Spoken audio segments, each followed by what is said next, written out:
Hello guys, welcome back to our channel. Alright guys, so for today's episode ay may i-review po tayong sasakyan. This is a 7 to 8 seater car from Kia. Ito po yung Kia Carens. Let's begin.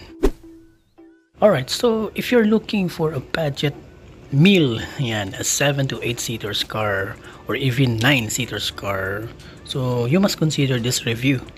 No, you must consider this car from Kia. So this is the Kia Carens. Ayan. So ipapakita ko sa inyo yung loob, yung interior, yung exterior, yung mga features ng sasakyan na to. 2008 model na sasakyan. So it's a 16 years old. Right? So this Kia Carens has a 2.0 CRTI diesel. Yan. So this is already diesel, guys. No, this is not like just an Ertiga or Avanza, but this one has the diesel engine. So that's very strong engines. When we say diesel, malakas talaga yung makina, guys. Fuel efficient itong sasakyan na ito. Alright? So now, let's begin here. Dito tayo magsimula sa kanyang likuran. Okay, so this is the back, guys. Yan. Okay, yan yung kanyang likod. Ito yung kanyang taillight. Yan. Ang laki ng taillight, guys, oh. Yan, laki ng taillight. So, ito yung kanyang emblem na Carens. So, medyo tight yung space natin. Sige lang. And then, yan. Meron na siyang rear wiper. Okay. Ito yung kabilang taillight. Ayan, meron na nakalagay na emblem dito na CRTI. Okay? So, meron siyang third brake light. And this car, guys, wala pa siyang tint. So, plano nating palalagyan na natin ng tint. And the near future, para mas meron tayong privacy for this car, no? Ayan. And then, ito yung kanyang bumper. Sa likuran naman, guys, is okay lang naman yung clearance ng kanyang bumper. Ground clearance, sakto lang, para din lang siyang yung first gen na Ertiga or yung latest na Toyota Avanza. Yan. Hindi siya ganong mataas. Yan. So medyo mababa yung kanyang ground clearance. Okay, so open natin yung dito sa likuran. Yan. Electronic na rin yung kanyang opener sa likuran. Ayan. Okay, ayan yung kanyang interior, guys. Okay, so yung interior niya, guys, ay naka-beige yung kulay. Okay, yan. 7 seaters or 8 seaters yan. Okay, ito yung kanyang sa likuran. It has a very plenty space sa rear. Yan. So as you can see, nalalagay ko pa yung mga toolbox ko dito. Tsaka meron pang storage yan dito sa ilalim, guys. Nandyan yung mga kanyang jack. Pwede nyo pang lagyan ng sa loob na ito. Meron pa siyang storage yan sa likod. And then ito yung sa rear, yung sa third row seats. Ito ay nafu-fold. Yan. Tingnan nyo, guys. Nafu-fold yan, guys. Pagka gusto nyo pang palakihin yung space, kung meron kayong mas malalaking cargo or baggage na gusto nyong i-load sa inyong sasakyan, whoops, ayan, ganyan siya kalaki, guys. Okay, so bago natin silipin yung loob, guys, dito muna tayo sa harapan. Yan, para makita natin yung harapan ng sasakyan. Ayan, so ito yung harapan niya. Alright, so ayan. Meron siyang napakalaking ilaw. Ayan. So malaki yung kanyang headlight. Yun yung kanyang bumper. So very minimalist yung kanyang bumper ito. Yeah, so that's the the design of the most Kias, no, kahit sa mga Picanto nila. Ganito yung design, cute ng ng bumper. Basta yung mga 2008, 9, 10, ganon, mga 2007 model ng mga Kias. Okay, yan yung kanyang windshield. Yung windshield niya guys ay ang laki ng windshield niya. So ito yung maganda sa sasakyan na to kasi kitang kita mo yung labas. So ayan, ito yung kanyang kabilang side. So maganda sa kanyang ilaw guys is meron na siyang projector, naka-projector type na siya. So split, meron ito yung low beam, ito yung high beam. Nandito na rin yung kanyang turn signals, naka-integrated na sa isang headlight o sa ilaw. Ayan. Alright, so dito naman tayo sa bandang gilid. Okay, ito naman yung kanyang gulong. Meron siyang 16 inches na gulong, naka 205, 65, 15. Yan. So ito yung pinaka-stock niya. 15 inches pala guys, not the 16 inches. Yung napakaganda ng ride nito guys. Na-test drive ko na rin to. SUV feels talaga yung ride ng sasakyan na to. Pag dinaan mo sa lubak, hindi mo manaramdaman yung lubak na ito. Maganda yung kanyang suspension. Yan, ito yung kanyang suspension guys. Yan sa harapan. And then dito naman tayo sa likuran. Ito yung sa rear suspension niya guys. Yan. So independent siya. Ayan. Yan. Ayan o. Doon sa kabila. So yan. Independent siya yung swing arm niya. Makapal yung kanyang coil spring guys. Yan. Kanyang kakapal yung coil spring, and then yun yung shocks. Nandito na rin yung kanyang spare tire. Ayan, so yan yung kanyang ilalim. So this is the ground clearance. Ayan, hindi siya ganun kababa katulad ng mga kotse, ng mga sedan. Medyo mataas din naman siya ng konti compared to the sedans. Para din siyang talaga yung Ertiga na Gen 1. Alright, so ito yung kanyang gilid. Nandito yung gas tank. Okay, ganito na yung kanyang door handles. Ayan, yan, ganito yung door handles. And ito yung kanyang side mirror. Alright, so yan, naka power mirror na rin to. Okay, so dito na tayo sa loob. Alright, so dito tayo sa loob. Ayan, ito yung sa kanyang second row at saka yung third row. Tingnan natin yung third row. Ito, na-fold to guys. Yan, meron nga pala siyang guys. Yan. Ang nagustuhan ko nga pala dito sa ating Kia Carens guys, hindi nila tinipid yung sasakyan na elegant, superior yung quality ng sasakyan na to. I'm just amazed with the quality of this car, no. Maganda yung seats na ginamit, yung fabric at saka yung mga components ng interior ng sasakyan na ito. So yan, dito tayo sa third row. Ito, na-fold to guys. Yan, para meron kayong access dito sa kanyang third row seats. Okay, ito yung kanyang pinaka carpet.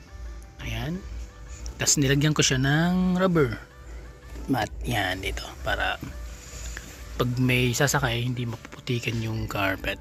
Okay, so ayan yung kanyang upuan sa third row. So this is the third row seats. Ayan. Okay, so laki. Ayan, ito yung aking position. I am 5'8" guys. So malaki yung space sa likuran, hindi siya sagad. Yan, may space pa siya dito. Meron pa siyang konting space sa aking tuhod. So kapag ang sumakay dito is 5'6", 5'5", or mas maliit pa sa akin, so mas comfy.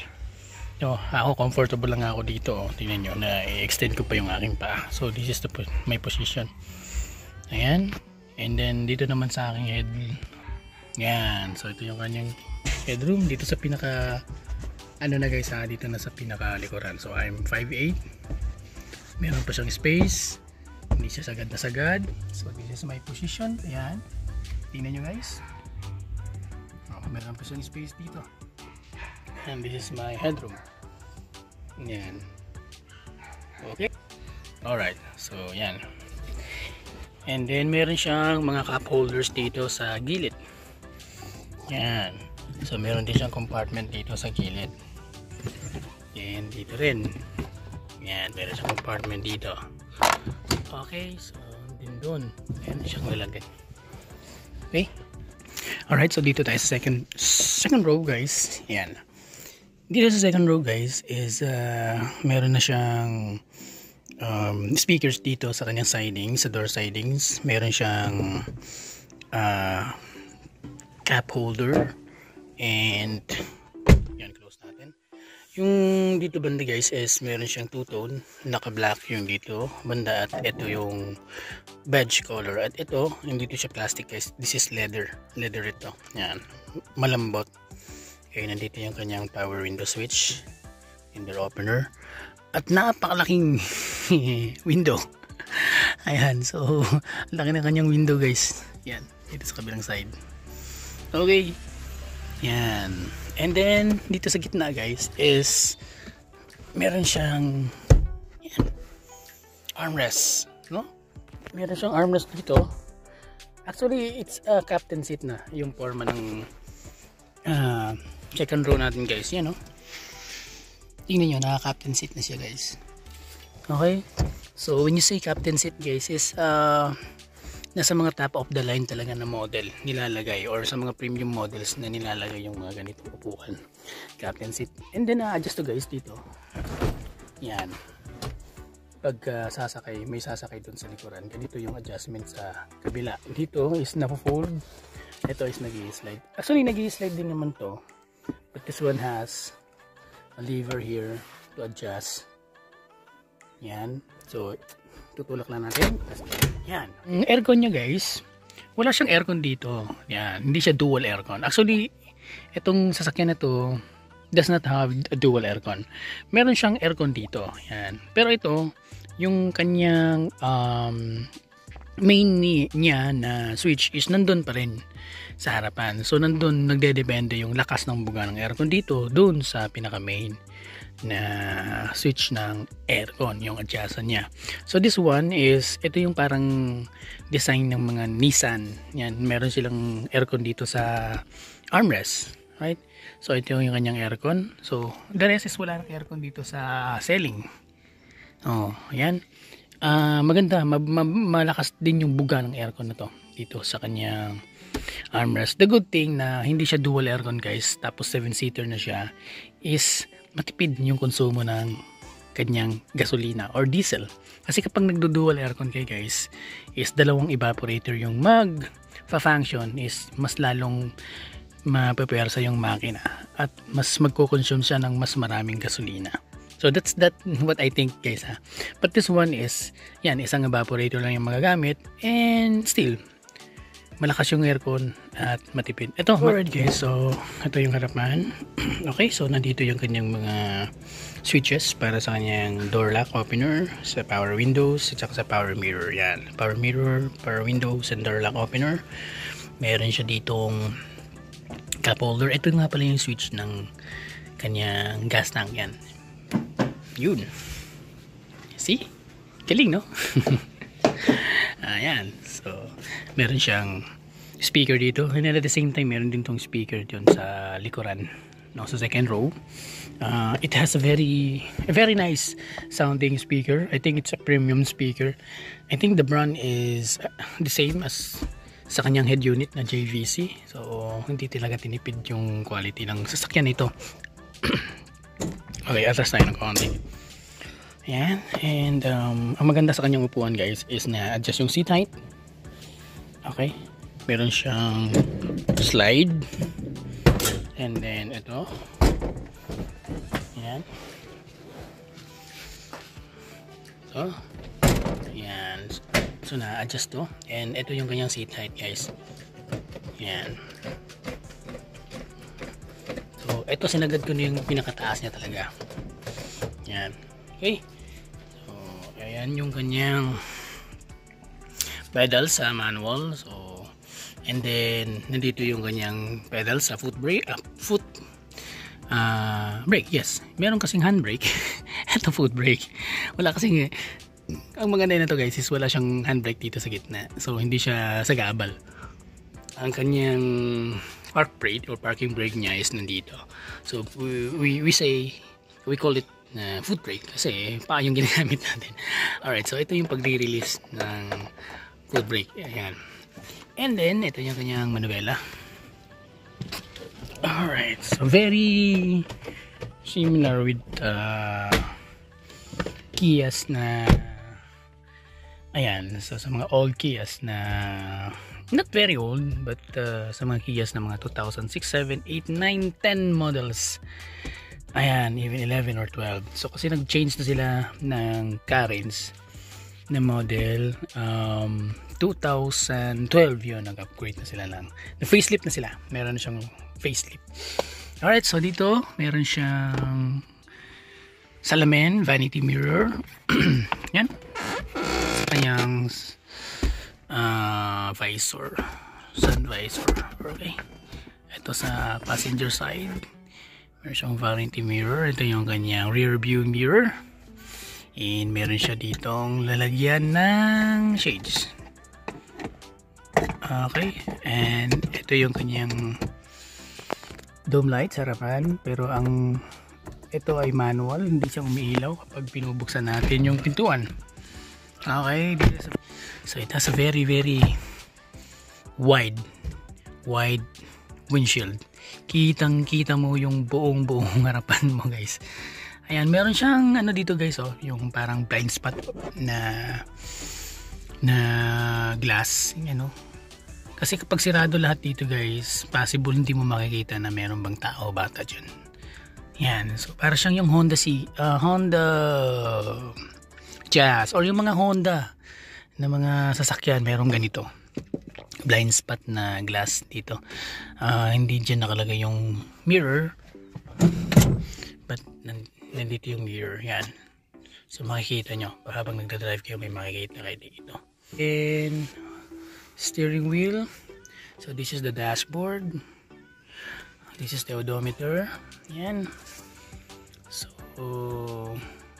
on the clock meron siyang 106,000 na tinakbo for the diesel engine. Alright, so this is the center console. Okay, nandito yung aircon switch. Ito yung kanyang aircon louver, ganito pabilog yung design. Meron siyang clock dito, guys. Alright, so, but alright, yan.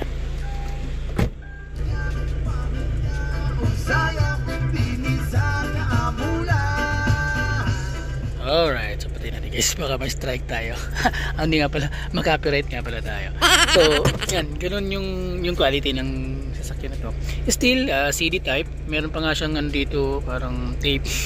Ewan ko, ayan o, meron pa siyang tape. Ayan, meron pa nga CDs dito. Yan, CDs, talagang very 2000s yung model na to. Nakakatuwa. Right, so this is the ACs. Yan, yan yung kanyang ACs. Alright, and ay, nakabukas yung sa likuran. Patayin muna natin. Okay, so this is the sound of the engine when you are inside the car. Ayan. So hindi siya ganun kaingay, ganun kalakas yung makina. Sabi nga nila yung makina ng Kia or Hyundai or yung CRDI ng mga makina, sa common rail diesel injection. Yan, yun pala yung meaning ng CRDI, common rail diesel injection engine. Yan, CRDI engines na yung ginagamit sa mga malalaking trucks. So it's a very common na rin, isa trusted na mga makina. Ito rin yung ginagamit sa Hyundai Accent na auto. Ewan ko sa iba, guys, paki-comment na lang kung meron kayong alam na mga kotseng gumagamit ng CRDI. Yung Hyundai Getz nga pala, yun, may CRDI din pala yun. Alright, so ito yung sa harapan. Okay, ganito lang yung kanyang compartment. May diaper pa, guys, ng bata. Malit lang yung kanyang glove box, pero meron naman ditong space. Yan, yung mga cellphone, yan, dito nalagay. Yun nga pala, titignan natin nga pala yung, sisilipin natin yung kanyang makina. Alright, guys, so ito yung kanyang makina. Yan. Alright, so it's a CRDI 16 valve engine. Yan, it's for cylinder na 16 valve na diesel engine. Okay, So still yung kanyang power steering is naka hydraulic power steering pa siya. Okay, yung kanyang alternator guys nandito sa pinaka taas. So I think yung wading depth nito is mataas kasi nasa ibabaw yung kanyang alternator. Fan motor ng kanyang radiator, unlike nung sa Mitsubishi Strada natin na nandun nakakabit sa kanyang makina na nagdedepende sa lakas ng ikot ng makina, yung lakas ng buga ng yung fan, yung radiator fan. Ito is separate na siya guys. Yan, meron siyang separate na motor na siyang sa sanction o nagbubuga ng nagpapalamig sa radiator. Alright, so ito yung kanyang battery. Yan, airbox, nandito yung mga fuse relay, meron din fuse dito. So ganito lang kasimple yung forma ng makina ng ating Kia Carens. Alright, okay, so balik tayo sa loob guys. Alright, ayan. So, ito nga pala yung kanyang kumbyada. Alright. So, 6-speed manual transmission itong ating Kia Carens. Pabaliktad yung kanyang reverse. Unlike yung mga conventional cars na dito na sa may 6 nakalagay yung reverse. But this one is dito. When it comes to 6-speed manual, ito yung fuel efficient saka napakatipid kasi nga kapag nasa high speed kayo kaya nyo pang i-adjust hanggang kaya nyo pang mag gear shift hanggang 6 gear. So kapag nasa 5th gear lang kasi kayo tapos tumatakbo ng mga around 100 plus, medyo nagwa-wild ng makina, kaya parang gusto nyo pang mag change ng gear. Ayan, so kapag ganun ang mangyayari, hindi na siya fuel efficient. So ito, ang maganda is 6-speed. Parang din to siyang yung Toyota na manual tsaka yung sa Mitsubishi na mga manual diesel engines. Ganito na yung design. Alright, so yan. So this conclude our review about this car, the Kia Carens. So sana nagkaroon kayo ng idea, sa mga gustong bumili ng budget 7 to 8 seaters SUV or MPV car. Ito lang yung masasabi ko sa inyo guys. Kung yung budget nyo ay 300,000 below, but if you want to stretch your budget for around 300,000 plus, then you will get the very nice nakaporma ng Kia Carens, and you can have it automatic transmission. But this one guys is why manual? Kasi ang manual is napakadaling i-maintain, napakamurang i-maintain. Kung masira man lang yung transmission ng sasakyan nyo, you can repair it below 10,000 pesos or mas malaki pa yung 10,000 pesos guys, kasama na yung labor. Nakapag-try na ako nakatry na kasi ako nagpalit ng transmission ng sasakyan nung sa Kia din natin, yung Kia, pero it's an old model car sa Kia Avila. Ang nagastos ko lang guys is 6,000 pesos kasama ng labor kasi kilala ko rin naman yung mekaniko, and yun, ganun lang siya kamura para ka lang nag PMS, para ka lang nag change oil. And then kung automatic kasi guys, problema sa automatic, okay lang naman din yung automatic, basta i-check nyo lang ng maigi yung sasakyan, smooth pa ba yung kanyang shifting, mararamdaman nyo naman yun, hindi siya nag-i-slide, hindi siya kumakaldag.